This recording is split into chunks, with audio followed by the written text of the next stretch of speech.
compétition pour les grandes catégories ce week-end et ce sont seulement les plus jeunes joueurs du club qui entraient en scène ce samedi sur le stade du Clos.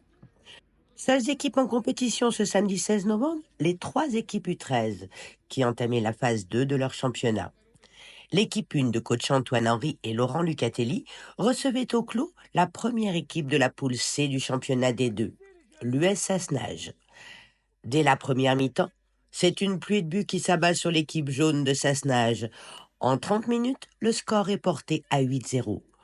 En seconde période, les maillots orange chatois relâchent un peu la pression sur leur adversaire et la rencontre se termine sur le score de 11-0. On retiendra 6 buts d'Alexandre Dessinges, un triplé de Rose Jouanne et 2 autres buts marqués par Mathieu Lucatelli et Léo Béré. Bravo à toute l'équipe. Écoutons les coachs de l'équipe à propos de cette rencontre. Oui, c'est une belle victoire. On a commencé notre première journée de championnat, puisqu'on a effectué 5 matchs en poule de brassage sur la partie septembre-octobre avant les vacances, où on a fait 5 victoires en 5 matchs, ce qui nous a permis de nous maintenir en U13 D2. Donc on avait notre première journée de championnat, phase aller-retour contre Sassenage au Clos. On a bien démarré, on a fait une belle première mi-temps où on menait 8-0. Et ensuite, on s'est un petit peu mis au niveau de l'adversaire et on a marqué 3 buts en deuxième mi-temps. Donc on a une belle victoire quand même, 11-0 aujourd'hui. Voilà. Polo, si tu veux rajouter quelque chose. Coach Laurent, oui. Non, fier de mes petits pour aujourd'hui, parce qu'on leur a mis un petit peu la pression. Voilà, on a un but. Ouais. Je pense aussi prévoir. Donc là, on a un match de championnat. On a eu le match de championnat, on a un match de championnat la semaine prochaine, et après on a la coupe aussi qui est intéressante pour nous. Voilà. Très bien. Et voilà, Donc toujours pareil. la coupe qui se joue la semaine prochaine? Non, dans 15 jours. Dans 15 jours. Dans La 15 semaine jours. prochaine, Ok. on va à Cessiné. Ouais, on va assassiner. Après, la coupe. D'accord. Et toujours pareil, moi j'aime bien toujours remercier nos fidèles parents qui sont toujours avec nous, à droite, à gauche, tout le temps. Qui vous soutiennent et qui soutiennent Ouais, les enfants. Exactement. Très Ça, bien. c'est un grand plus pour nous tous. Merci coach Antoine. Merci coach Laurent. C'est une première large victoire qui propulse l'équipe à la première place au classement. Et rendez-vous à la CC Ciné samedi prochain pour la journée 2. Ce fut plus compliqué pour l'équipe 2, qui entamait la phase 2 de son championnat D3 à l'extérieur. L'équipe est pensionnaire de la poule E et le calendrier débute par un derby à l'AS Verso. C'est l'équipe locale qui ouvre le score dès le premier quart d'heure de jeu. Les jeunes chatois égalisent, puis portent le score à 1-2 avant la pause. En deuxième période, c'est l'AS Verso qui va revenir au score et reprendre l'avantage. L'équipe chatoise s'incline sur le score de 3-2 au coup de sifflet final. C'est dommage, nous dira coach Nathan Bouvier. Il y avait la place pour l'emporter, mais l'équipe n'était pas dans son meilleur jour. On retiendra quand même les buts de Sacha Sion et Jules Michaz.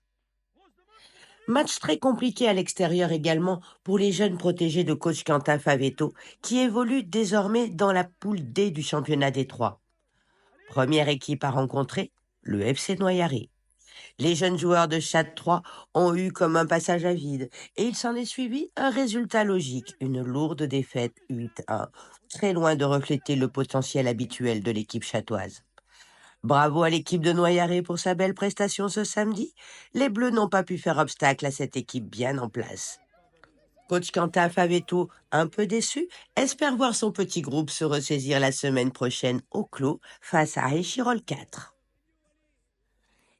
Évoluant hors compétition, les 3 équipes U10-U11 chatoises jouaient leur 6e plateau depuis le début de cette saison. C'est une victoire 2-3 que l'équipe U11A chatoise décroche en matinée à Vorep au cours d'un match en demi-temps de 25 minutes de jeu. La première période est placée sous domination chatoise avec de nombreuses occasions créées et 2 buts consécutifs marqués par Marius Charpentier à la 5e et à la 7e minute de jeu. Par la suite, de nombreux tirs sont arrêtés par un gardien adverse bien présent. En seconde période, l'adversaire prend le jeu à son compte dès l'entame et obtient l'égalisation en 5 minutes. Il faudra attendre la 43e pour que, sur une passe décisive de Manoa Michala, Enzo Poirot rende l'avantage à son équipe. Le score ne bougera plus jusqu'au coup de sifflet final. En début d'après-midi, c'est au clos que les U11B de coach Aziz Gargazi jouaient 2 matchs d'une période unique de 25 minutes.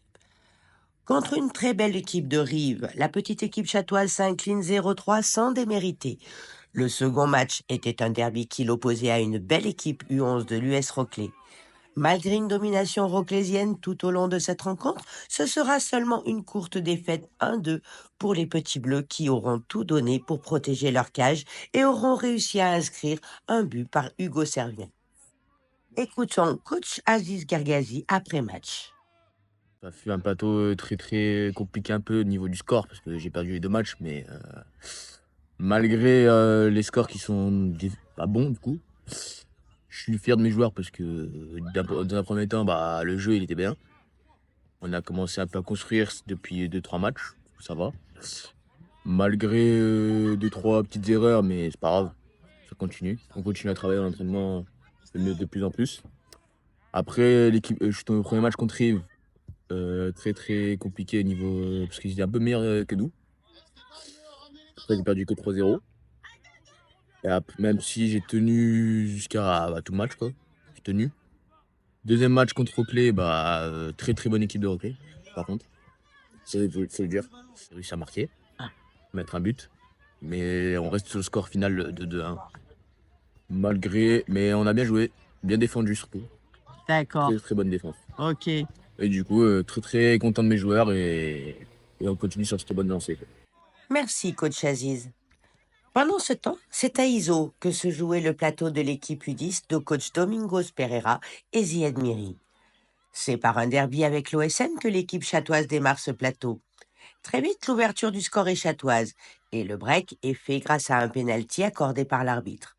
4 minutes plus tard, c'est une averse de but qui s'abat sur l'équipe saint-marcelinoise. Alors que les Chatois ont porté le score à 5-0, il est réduit à 5-1 par leur adversaire dans les derniers instants de la rencontre.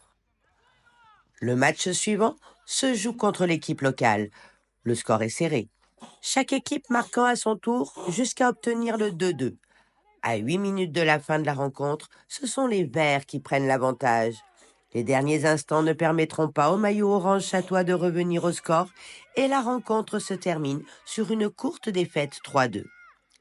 Bravo à Esteban Escoffier, Livia Caribotti et Noam Miri pour les buts marqués et à tous les joueurs pour leur belle prestation du jour. Avec des acteurs plus jeunes encore, c'est un plateau U8-U9 programmé par le district de l'Isère que le stade du Clos accueillait ce samedi 16 novembre en matinée.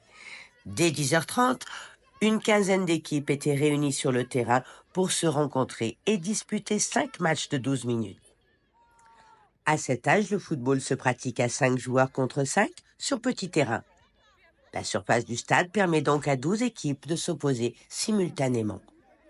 Ce samedi, les équipes chatoises ont pu rencontrer les équipes des clubs de Faraman, Brezin, Moiran, Poliena et l'OSM. Écoutons Marc Souvigné, responsable de l'école de foot à l'USC, nous parler du travail effectué par les jeunes pousses du club.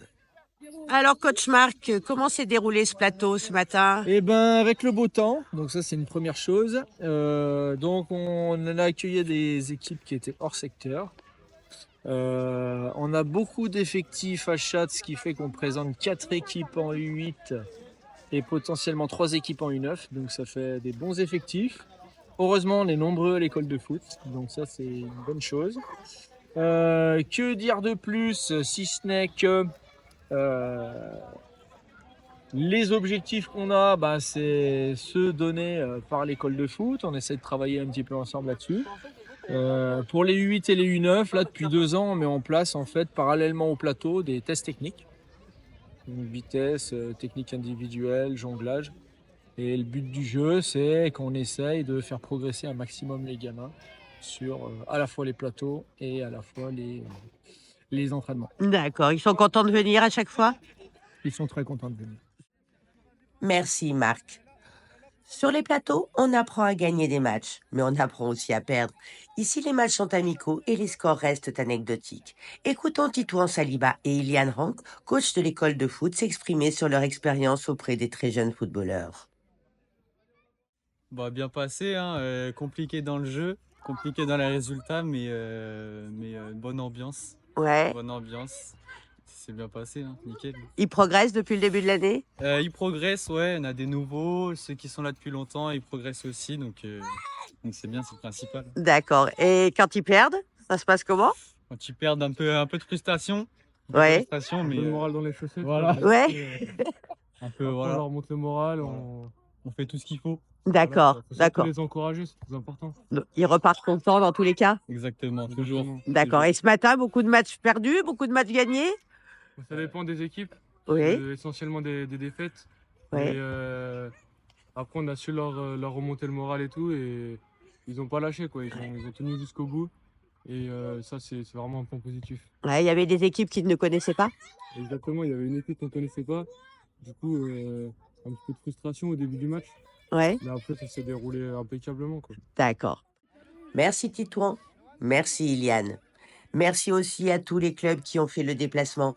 Merci aux parents toujours nombreux autour du stade pour leur soutien et leurs encouragements. Le week-end prochain, les équipes seniors seront de retour sur le terrain avec dimanche 24 novembre à 14h30 un nouveau derby pour l'équipe Fagnon qui se rendra à l'AS Saint-Latier. Nouveau derby aussi pour l'équipe réserve qui recevra le FC Vinois en nocturne samedi 23 novembre, coup d'envoi du match à 19h. Pour les seniors féminines, ce sera un dimanche de coupe avec un déplacement à Saint-Laurent-du-Pont pour rencontrer à 10h l'équipe de l'entente Cross et Chartreuse dans le cadre de la Coupe Isère à 8 JB d'Almasso. Le samedi 23 novembre sera aussi jour de reprise pour les équipes jeunes à 11 avec des derbies à l'extérieur en guise de second match retour de leur poule de brassage. Les U15 joueront à l'OSM contre OSM2 et les U17 se déplaceront à l'US Roclé. Journée 2 au clos pour les U13C, à Cessiné pour les U13A, à Saint-Siméon de Bressieux pour les U13B. Pour plus d'informations sur les horaires et sur les prochains plateaux des plus jeunes, rendez-vous sur le site Footéo du club, la page Facebook ou Instagram. À la semaine prochaine, c'était Christelle Bertuin, dirigeante à l'USC pour Radio Sud Grésivaudan.